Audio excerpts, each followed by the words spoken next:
السلام علیکم ورحمۃ اللہ وبرکاتہ۔ تقریباً پورے عالم میں پھیلے ہوئے ہندی مسلمانوں، بر صغیر کے تمام مسلمانوں کے زبان پر ایک لفظ جاری ہے، چھٹی شریف۔ چھٹی ہو سکتا ہے بچے کے پیدا ہونے کے 6 دن بعد جو کی جاتی ہے، یا اس کے لیے ایک چھوٹا سا رسم کیا جاتا ہے، اس کو چھٹی کہا جاتا ہے۔ لیکن مسلمانوں کے درمیان جب بھی چھٹی کہیں گے تو کسی بچے کی نہیں بلکہ سرکار غریب نواز کی یاد آتی ہے۔ سرکار معین الدین حسن چشتی غریب نواز رضی اللہ تعالیٰ عنہ اللہ کی نعمتوں میں سے ایک نعمت ہے ہمارے لیے۔ اس ملک عزیز کے لیے اللہ تعالیٰ کی ایک رحمت کاملہ ہے، جن کے وجود مسعود سے، جن کے ورود مسعود سے اللہ تعالیٰ نے پورے ہند میں برکتیں پھیلائی، اور آج تک 800 سال کے بعد بھی وہ برکتیں دیکھنے کو ملتی ہیں۔ سنجر ایک علاقہ ہے، ایک شہر کا نام، پرانے زمانے میں جو خراسان ہوا کرتا تھا وہاں کا ایک علاقہ سنجر تھا۔ اس شہر کی ایک خاصیت میں آپ کو بتاؤں، اس گاؤں کی، اس شہر میں ایک بھی بندہ ایسا نہیں تھا جو تہجد نہ پڑھتا ہو، ایک بھی ایسا نہیں تھا۔ ہر گھر والا، ہر گھر کا ہر فرد تہجد ضرور پڑھتا تھا۔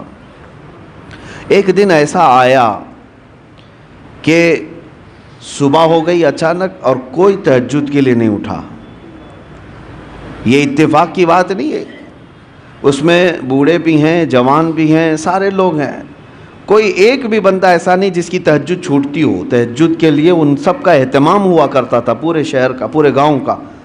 لیکن ایک رات ایسی آئی کہ اجالا ہو گیا اور کوئی تہجد نہیں پڑا۔ جب لوگ اٹھ کر کے گھروں سے واپس آنے لگے، سب کو اپنا افسوس ہونے لگا، اتنا اجالا آ گیا ہے اور ہماری تہجد رہ گئی ہے، قضا ہو گئی۔ اب فجر کے وقت کا وہ منظر جو صبح صادق کا ہوتا ہے، سفیدی کا، یہ نظر آنے لگ گیا۔ تو سب ادھر ادھر سرگرداں تھے، اس میں ایک 90 سال کی عمر کے بزرگ تھے، ان کے پاس سب لوگ جمع ہوئے اور کہا کہ ماجرا کیا ہے، ایسا کیسے ہو سکتا ہے کہ کوئی ایک بھی بندہ نہ جاگا ہو تہجد کے لیے؟ برسوں سے ہماری تہجد قضا نہیں ہوتی۔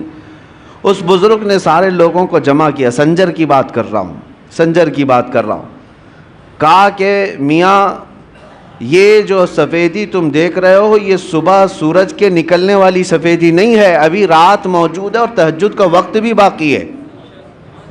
یہ اجالا وہ نہیں ہے جو روز سورج کے نکلنے سے پہلے آتا ہے، چلو میرے ساتھ۔ وہ صاحب کشف اور صاحب بصیرت بزرگ تھے، سارے قوم کو لے کر کے چلتے آئے، اور ایک گھر تھا حضرت خواجہ غیاث الدین کا جو سرکار غریب نواز کے والد گرامی ہے۔ اس گھر کے پاس آئے تو دیکھا روشنی وہاں سے نکل رہی ہے، اور ان کے گھر پر پوری سفیدی ہے اور پورے شہر، پورے گاؤں میں اجالا پھیلا ہوا ہے۔ اس بزرگ نے کہا چلو اس گھر کا یہ مسئلہ ہے۔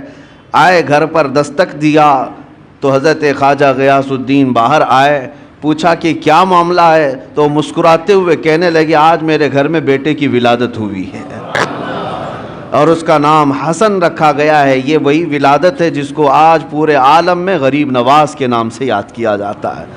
عزیزان گرامی وقار، جن کی پیدائش اس حال میں ہو کہ وہ آتے ساتھ پورے شہر کو اجالا بخش رہے ہوں، تو پھر جس ملک میں قدم رکھیں اسلام کا اجالا کیوں نہ عطا کرے گے؟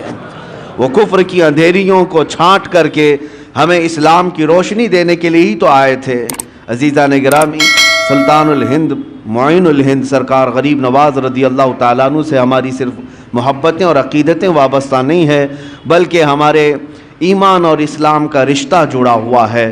حقیقت تو بات یہ ہے کہ جتنے بھی صوفیہ اکرام، جتنے بھی مشائخ، جتنے بھی اولیاء ہند میں آئے، ان سب کی خدمات اپنی جگہ پر، لیکن آج علل اعلان ہم یہ کہہ سکتے ہیں کہ پورے بر صغیر کے چپے چپے پر آج کلمہ پڑھنے والوں کو یہ احسان ماننا ہوگا کہ کلمے کی تلقین بھی غریب نواز سے ہمیں ملی ہے۔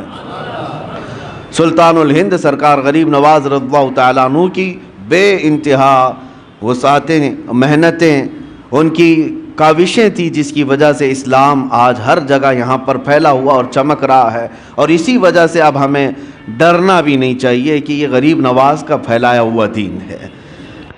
ویڈیو کو لائک کر کے شیئر ضرور کر دینا۔